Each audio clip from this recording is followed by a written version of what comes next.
Welcome to the mess. So here we have the camera here, right? But I want to use this table to do more demonstration and maybe tutorial or whatever, and just to like speak from. So what I'm going to do is move this guy and put it there and just reconfigure this whole thing, because we haven't been in the coffee lab for a minute, and it was because of this reason, just trying to figure out in this very small room, you know, it's very messy right now, but make sure the coffee lab keeps evolving and keeps kind of being functional. So let's do that. Hey, welcome back to another Black City Coffee vlog. In this video, we're going to talk about our new offering, light roast offering, Berried Treasure. Okay. Three Palms was a hit. That was from Costa Rica. It was this really fancy coffee, anaerobically processed with some mosto yeast thrown into it, 120 hours. Fancy, right? Expensive, fancy. We purchased that because we were going to booth with Hasea that one time last summer, and I needed something to replace that. And this is what I think I'll be doing from moving forward, is on the menu for Black City Coffee online only at this point. We're doing a light roast offering, a medium roast offering, Tiger Claw, a dark roast offering, and a decaf roast offering. And that way I just kind of cover all my bases, so I still get to serve myself as a roaster slash artist because roasting is art and science. So I'll still get to put things on the menu that excite me, and then still get to serve customers, nostalgic coffee drinkers like friends and family, and then people who just want something reliable and consistent. These are the things I'm sort of thinking about as I move through the years and gain more experience as a roaster and selling coffee online. So yeah, this is going to be the new light roast offering for the next couple of months until it runs out, I guess. And it's really exciting to me. We're again going to Costa Rica, again going with a more natural process coffee. This is a honey processed coffee, which just means that they let the cherry that surrounds the coffee seeds to sort of like ferment and get all honey-like and sticky. And that's what creates a lot of this like fruit-forward, natural process, typical natural process coffee flavor. So a lot of big fruit, a lot of red fruit, and for me, the biggest taste note for me that sort of popped into my brain automatically was just a raspberry donut. And every time we do go to the donut shop, I always get a raspberry donut, and that's what this tastes like to me. It's just incredibly, boom, tart raspberry note. I think in comparison to, you know, what Three Palms was, which was sort of like tropical and strawberry-like, and sort of mango, this is very much on that side of like more tart, more juice, more raspberry. I don't know, like that's just what I taste, and we'll talk about that. So in this video, I'm going to break down the process of how we get to this point, right? This is a production roast, bagged Berried Treasure from Costa Rica. Like, how do we get here? From like going to Hasea's website where I source all of my green coffee. Hasea Coffee Source, that's my green importer, right? They are the ones that go to origin. We taste the coffees. I taste what I like based on their, you know, recommendation or score. And then I do samples of them, and then I choose to buy it, roast it, and sell it myself. So how do we get from that part to this part? Okay, so let's break it down. Coffee, or green choice, right? In terms of making great tasting coffees, you need great tasting green coffee or great tasting ingredients. For me, when I'm on the website, I'm looking for something, I have a goal in mind, okay? So my goals are light roast, fruit forward, acid forward, that I can, you know, kind of like work with in my repertoire as a roaster. Like, am I capable of roasting this to a degree that will give me these sort of like flavor notes? Okay, so already when I'm looking for something light, I'm not going to go to like a Brazil or something that just tastes like chocolate or something that just tastes like earthy notes. No, I'm going to go to a green that can give me those light roasted things that I'm looking for, those light roasted notes that I'm looking for. Because I do have some experience, I'm like, well, I really liked what was going on with our last offering, and that was really popular with people, with Three Palms from Costa Rica. I'm going to go look at Costa Rica again. I really like what Latin America is producing in terms of innovative, naturally processed coffees. They're doing a lot of cool, experimental, innovative things with coffee, and so I like to go that way. Colombia is a great country too for that as well.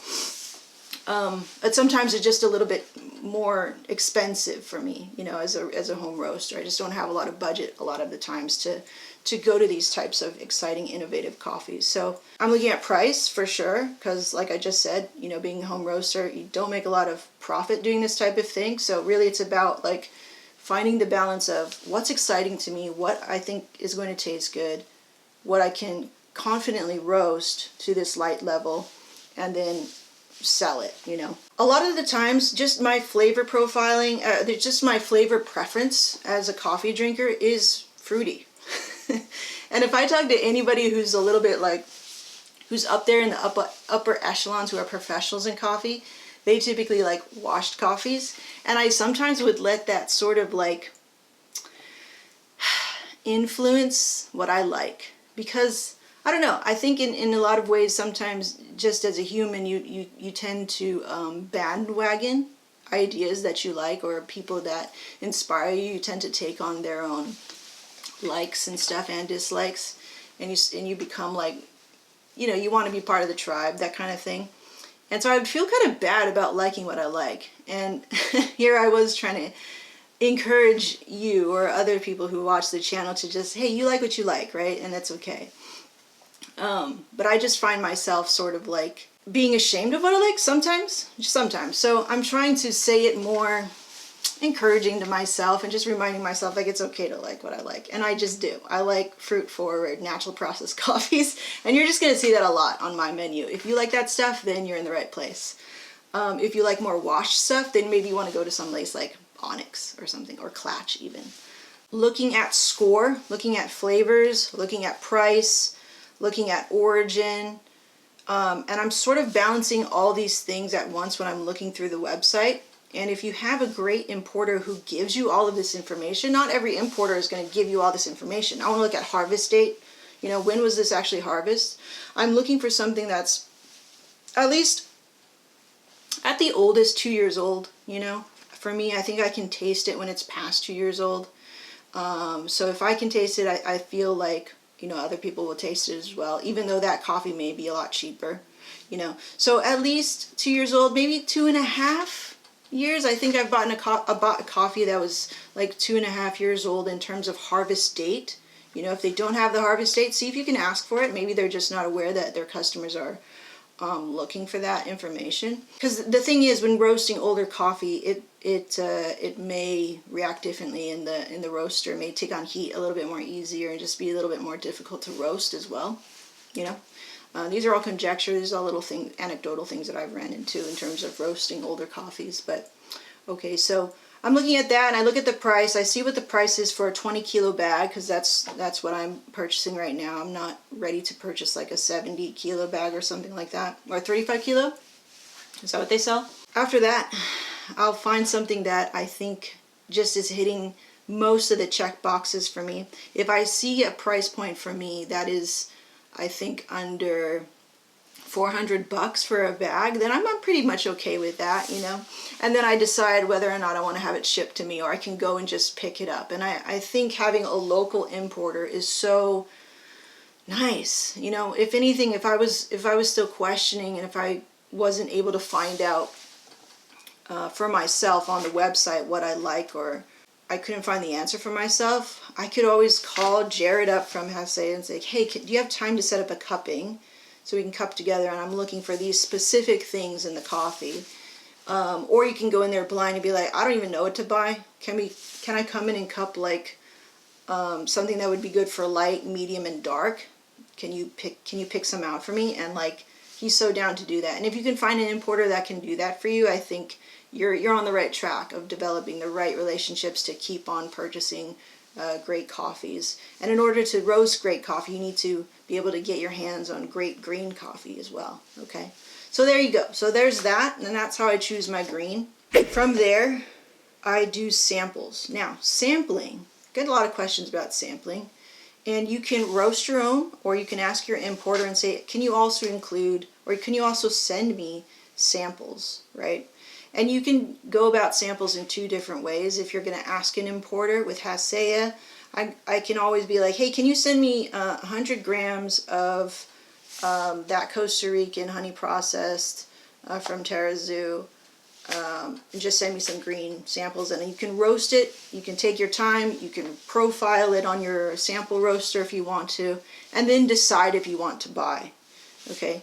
Or get roasted samples. So they need to get that out to you within 3 days, right? You want to kind of cup them within 3 days, and then see how you like that, because they're going to probably use, I know they have an Ikawa, the professional model, so a little bit more control with that. And they're going to roast these samples, and you can ask them, hey, can you roast it to like a light, and can you roast one to a medium for me and send that over to me? There may be a cost, there may not be, maybe it's just shipping cost, okay? But yeah, any importer worth their salt, I think, will do that for you. And then from there, from those samples, you can decide, okay, do I want to buy it or not? Oh, I can see what the top notes are, you know, what are the most like effervescent, sort of like nuanced flavor notes are of that coffee, and then decide for yourself, okay, like if we take this a little bit more sweeter or a little bit more darker, I can see how a body in a chocolate and a syrupy flavor might round all those nuanced flavors out. Okay, and those are the things that you think about, I think, as a roaster, and taking it from sample to production in your own roastery. So that's one way you can do it. What I did, I bought the coffee already. I kind of trust and know from experience, based on everything that Jared puts in the website of that particular coffee. He'll still have roasting notes, he'll have flavor notes, he'll have all the data, including harvest, moisture, density, all that stuff will be in there. A little story about the coffee. Very, very complete and thorough information about the coffee that you're buying.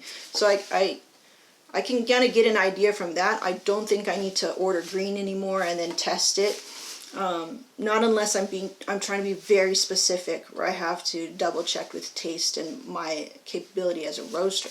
I get the coffee in, the whole 20 kilo bag, and right then and there I'm going to start my own samples. So I have my own Ikawa. It's right here in the back. You can see it right there, right?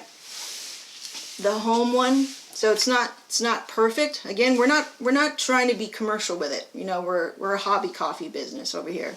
So that works for me for samples. But I want to see what are the top notes. You know, what are the most nuanced notes that this coffee has to offer. So I'll do like a very light. I'll do like a light plus, and then maybe I'll do like a light plus plus or a light medium. Okay, so I'll do these different versions. I'll wait a day. It's a natural process coffee. Maybe I'll wait 2 days. You know, that's sort of like or standard. And then I'll cup them, and I'll see if I can tell the difference between these, you know, these 3 different roasts. And I have to be pretty much attuned. And a lot of times, you know, with this one in particular, I wanted to compare it against 3 Palms and just see where did the difference lie in terms of this light roast and this light roast.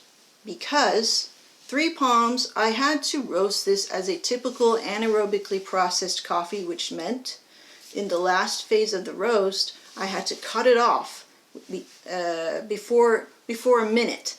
So it would be like 56 seconds, 57 seconds in the last part of the roast in order for me to retain all those nice top notes that I was talking about. Strawberry, the mangoes, the pineapple, that sort of tropical vibe that I was getting with it. Everybody liked it too. And then compare that to a light roast from this new coffee, right? This Berried Treasure. And go, okay, Jared says on the website that this can be roasted to a light roast, but more on the darker end of a light roast. And I was like, that's interesting. Okay, so if it means that this is a very, very light roast, and this is a darker light roast in terms of what, you know, Jared recommends for this profile, I'm like, okay, what does that look like? So when I take it into production, I'm having those things in mind, right? From sampling, and then, okay, this is a very light roast in sampling. How will I translate that in a production roast where I need to go a little bit darker but still stay light, still keep the top notes, right? Or how do I roast it a little bit darker than say 3 palms, but still support all the top notes. Just saying it another way. So that's the challenge. You know, okay, roast this light. There are categories even within the light category, right? So you can get very nuanced with it, and when you're the roaster, you can decide where in that, you know, category of light do you lie. Are you on the darker side of light, or are you on the lighter side of light? Are you right smack in the middle? Are you somewhere in between?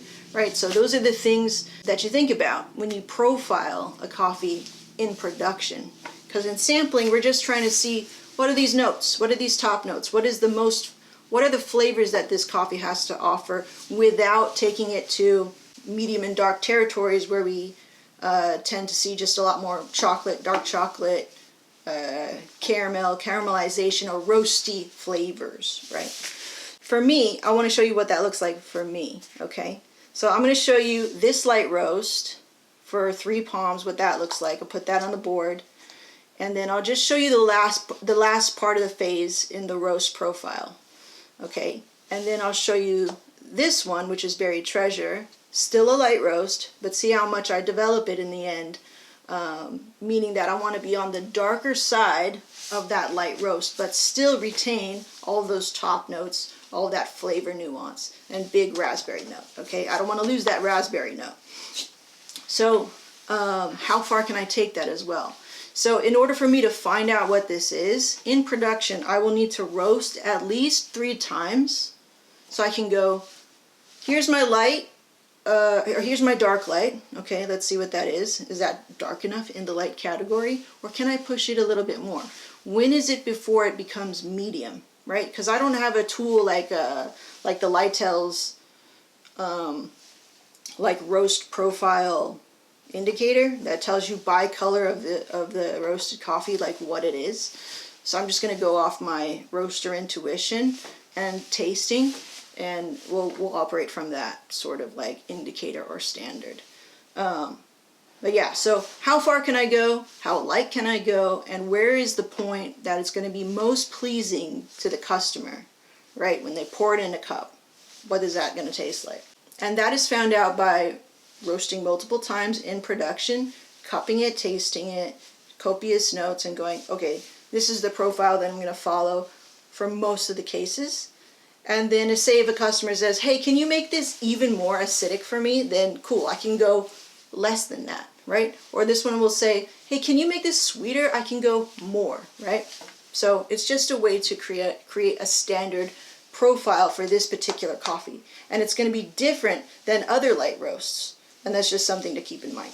Okay, so that's how I get to Berried Treasure. Now, this isn't the one per se. This is a roaster's choice. But yeah, that's how I get to Berried Treasure. And I think about, in terms of naming, I just come up with a name that I like in the moment. I try to be really quick about it. I don't overthink it. I try not to overthink it.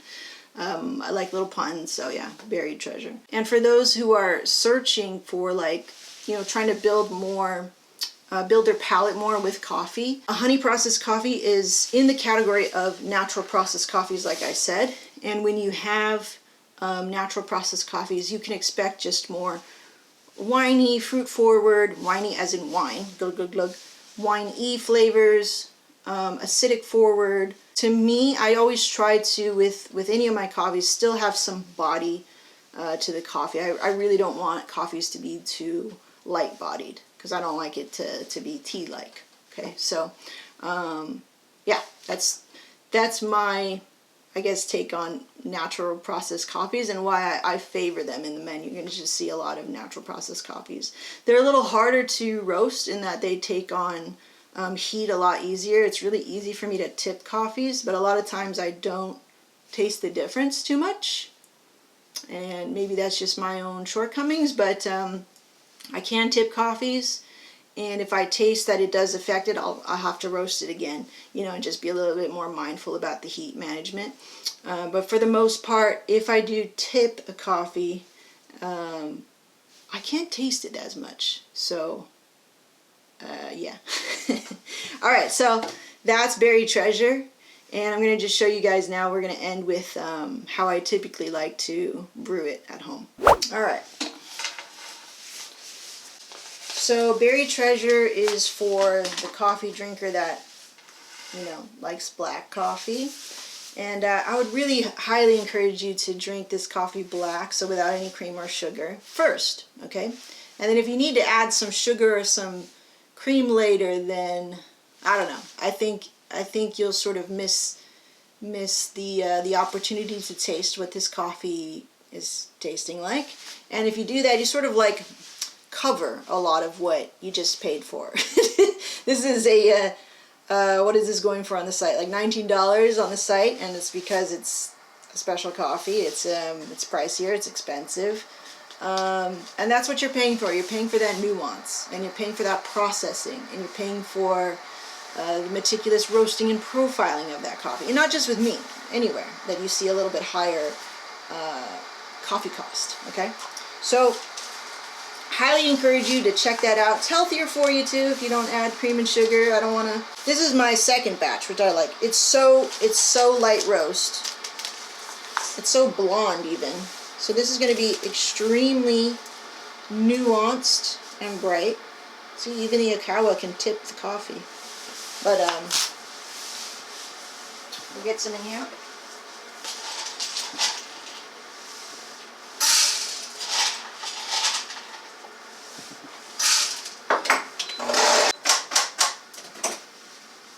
This is the best part.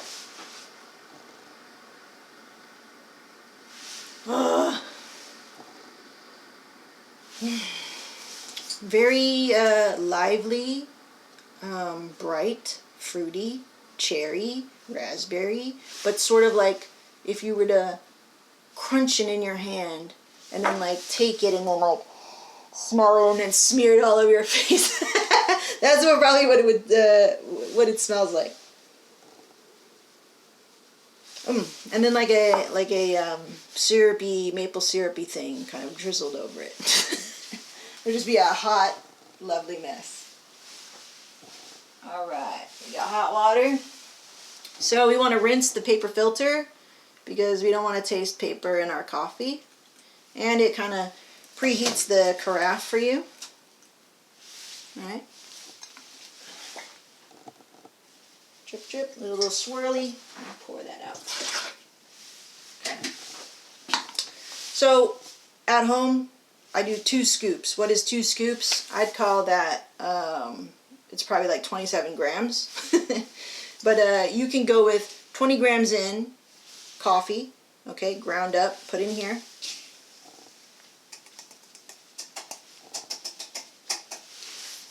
And then you want to level that out. And then turn your scale on. And we're going to go 320 grams of water in. You can go 300 grams in, okay? If you want to be precise. Now we're going to bloom the coffee first, which means we just pour enough water to cover all the grounds. And wait like a couple seconds.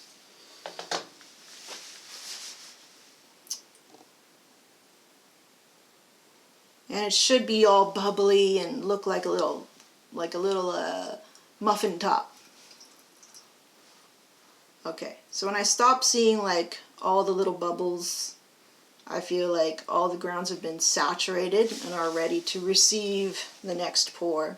Now I'm pouring in the center and then just pouring outwards, but I'm not hitting the paper filter because I don't want to bypass the coffee and then just pour water straight from the filter down into the brew. That would dilute my coffee. So these samples have been sitting here in open air for quite a while. So they're not going to be as fresh. Let's just go, I'm going to do 300 here on the grams since it's so light.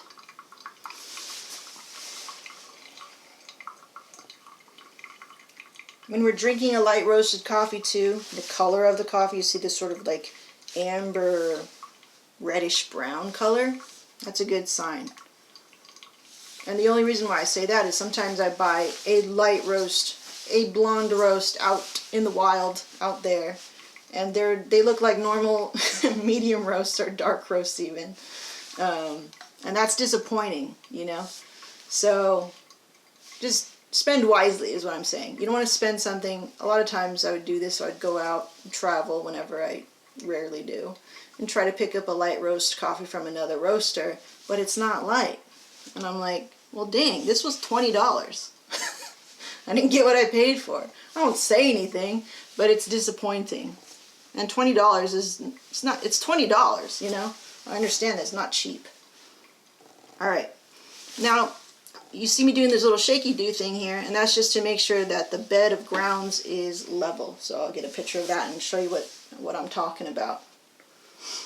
So there's not a big hole in it, it's not like an inverted volcano or anything, and we don't want any grounds like kind of stuck on the walls and stuff. So this would indicate to me, as the brewer of the coffee, that it's evenly extracted. Okay, we're getting everything that we paid for. Alright, let this drip out a little bit.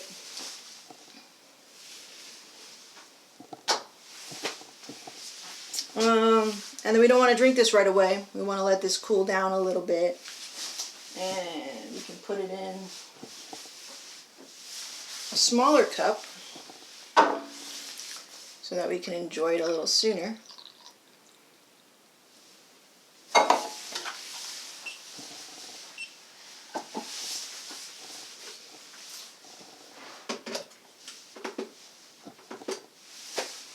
And that color right there, almost like a very dark tea color, right? But more red, I'd say.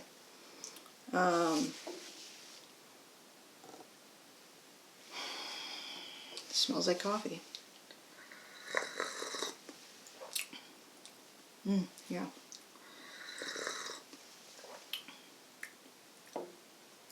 Okay.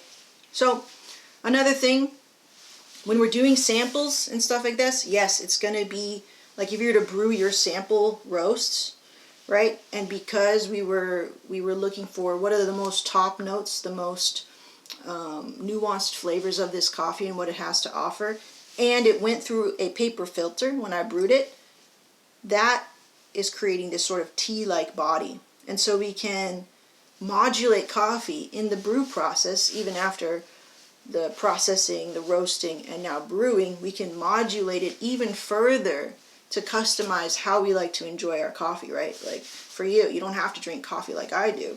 So if you run it through many filters, you can take out a lot of the body actually, right, in coffee. And then being that, if it's going to be a light roast. So this is very light. We would call this cinnamon roast, I would say. You know, not a lot of body, sort of tea-like body and flavors. Very light and very nice, actually. Now, if I were to brew the same way, but use the production roast like what I sell online, it won't be this light. It'll actually take it to that sort of like light plus territory, right? We saw the difference between, you know, roasting something for sampling and roasting for production. You see the difference of that. And we run it through a filter, we brew it the same way. A lot more body, a lot more sweetness, but still have that zing, that acidity, that fruit-forward raspberry donut vibes that I'm getting. And even then, if you're a light roast espresso coffee drinker, you can go that way as well. But for these type of coffees, I really like to do a pour over, something clean, something nice, something still body, still something acidic and juicy and fruit forward. And then if I want to do espresso, I would maybe go to something like Tiger Claw, which is like a medium roast, right? An omni-roasted sort of coffee and blend. Excels in the espresso machine and any other brew. And that's how I would like to drink my coffee. So there you go. That's Berried Treasure. From top to bottom, from purchasing the green to roasting samples to roasting in production and deciding how dark are we going to take this in the light category of roasting, and then brewing, my favorite way of brewing these types of coffees. So I hope that was helpful. Any questions, comments, put them in the comments, and we'll see you in the next one.